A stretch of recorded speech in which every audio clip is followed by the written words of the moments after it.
ان کے لب رنگی کی نچھاور تھی کہ جس نے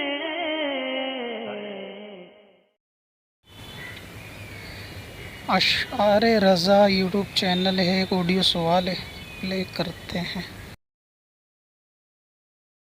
السلام علیکم ورحمۃ اللہ وبرکاتہ۔ حضرت میرا ایک سوال تھا، سوال یہ ہے کہ جنازے کی نماز چپل پہن کر پڑھنا کیسا ہے، اور چپل نیچے رکھ کر اس کے اوپر پیر رکھ کر ٹھہر کر نماز پڑھنا کیسا ہے؟ کیا ایسا پڑھنے سے نماز ادا ہو جائے گی؟ جواب عنایت فرمائے، جزاک اللہ خیرہ۔ وعلیکم السلام ورحمۃ اللہ وبرکاتہ۔ اور سب سے پہلے تو میں ایڈیٹر سے یہ کہنا چاہوں گا کہ جب یہ آڈیو تیار ہو، یعنی آنسر تیار ہو، تو اس کے اندر چینل کا لوگو وغیرہ جو ہے وہ انسرٹ ضرور کر دیں، اشعار رضا یوٹیوب چینل کا، جن کی طرف سے سوال ہے۔ اور ان کا پہلے بھی مجھ پر ایک احسان رہ چکا ہے، انہوں نے یوٹیوب چینل کا جو ہے نا وہ لوگو روٹیٹ لوگو بنا کے دیا تھا۔ اللہ تعالیٰ اس کی جزا ان کو دے، اور میری طرف سے یہ اس احسان کے بدلے کی کوشش ہوگی۔ اللہ تعالیٰ قیامت میں بھی نیک نیتی سے کیے جانے والے کام کو انشاءاللہ تعالیٰ ان کو ثواب ملے گا۔ اچھا، سوال کے جواب پہ آتے ہیں۔ اصل میں چپل کو پہن کر نماز پڑھنے کے، خاص طور سے جنازے کی نماز پڑھنے کے معاملے میں دیکھا جاتا ہے تو اس میں دو تین صورتیں بنتی ہیں چپل کے تعلق سے۔ سب سے پہلے تو یہ کہ اگر چپل نئی ہے، یعنی نیو ہے، اور اس پہ کوئی نجاست نہیں لگی ہوئی، اور اس کو پہن کے اگر نماز پڑھ لی تو پھر بھی نماز تو ہو جائے گی۔ اور جنازے کی نماز کے ہونے کا تعلق جو ہے وہ ایک شخص سے بھی کافی ہوتا ہے، یعنی امام کے نماز ہونے سے بھی نماز ہو جاتی ہے۔ اگرچہ مقتدی کی پیچھے نماز ٹوٹ بھی گئی کسی وجہ سے، تو بھی وہ نماز جو ہے نا جنازے کی امام کی اور باقی مقتدی کی وجہ سے جو ہے نا نماز ہو جاتی ہے۔ دوسری صورت یہ ہے کہ چپل تو نئی ہے، مگر چپل پرانی ہے لیکن نجاست اس پہ فی الحال نہیں ہے، یا تو وہ دھل چکی ہے یا تو وہ چلنے سے گھس گئی ہے، نجاست رگڑ کی وجہ سے چھٹ گئی ہے،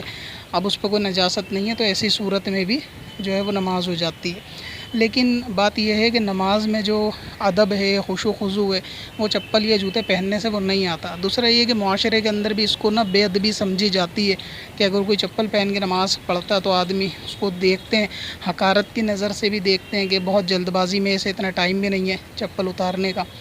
تو اسی لیے۔ باقی اگر نجاست کے نیچے، چپل کے نیچے اگر نجاست لگی ہے اور چپل کے اوپر کھڑا ہو یا پھر چپل پہنے، دونوں صورت میں بات ایک سی ہی ہے، مگر اس میں اگر چپل کے اوپر بندہ کھڑا ہوا ہے تو بھی اس کی نماز ہو جائے گی۔ وجہ یہ ہے کہ اگر کسی ایسی نجاست کے اوپر کوئی موٹا کپڑا بھی بچھا دیا جائے، جا نماز یا کوئی ایسی چیز کہ جس پہ بندے نے نماز پڑھی، تو اس کی نماز ہو جاتی ہے، یہ اس کا جزیہ ہے۔ تو اس صورت میں اگر چپل کے تلے پہ نجاست ہے اور چپل پہنی ہوئی نہیں ہے، یعنی اس کو پہننے میں شمار نہیں کرتے کہ جیسے ناپاک چیز کو پہننا کہیں گے، تو چپل اگر پہنی نہیں ہے، اتاری ہوئی ہے، اس کے اوپر کھڑا ہے، یہ اس صورت کی بات ہے۔ اور اگر یہ کہ نجاست چپل میں ہے لگی ہوئی اور اس نے چپل کو پہنا ہوا ہے، تو پھر یہ نجاست والی چیز کو لے کر نماز پڑھنے کے حکم میں آئے گا، تو اس کی نماز پھر وہ نہیں ہوگی۔ اگر نجاست غلیظہ ہے، نماز فاسد کرنے کے معاملات تک پہنچی ہوئی ہے، یعنی جو درہم والا معاملہ ہے۔ اچھا، اس کے سوا اگر نجاست نہیں ہے پھر بھی بندہ کھڑے ہو کے نماز پڑھ رہا ہے، تو جیسا بھی بتایا کہ ایک ہی شخص کی نماز پڑھنے سے بھی نماز ہو جاتی ہے، تو لیکن اس کو سمجھا دینا چاہیے، پیار محبت سے سمجھا دو کہ بھائی جو آگے جنازے پہ لیٹا ہے اس کی چپل تو زندگی بھر کے لیے اتر گئی، آپ کو 2 منٹ بھی چپل اتارنے کا ٹائم نہیں ہے،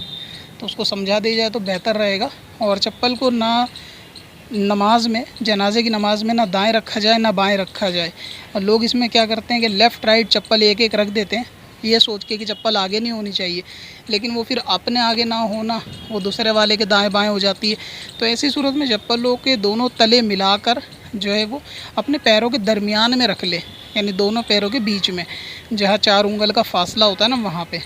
تلے ملانے سے مراد یہ ہے کہ جس طرح دونوں چپل کے تلے آپس میں جوڑ کر اس کو درمیان میں رکھ لے گا، تو فاصلہ بھی جو ہے نا پیروں کے درمیان کا کم ہو جائے گا، تھوڑا دبا کے چپلوں کو کھڑا ہو جائے گا، تو اور پھر اس طرح نماز پڑھ سکتے ہیں۔ تو نہ تو چپلوں پہن کر پڑھی جائیں، یہ بھی لوگوں کے باعث نفرت ہوگا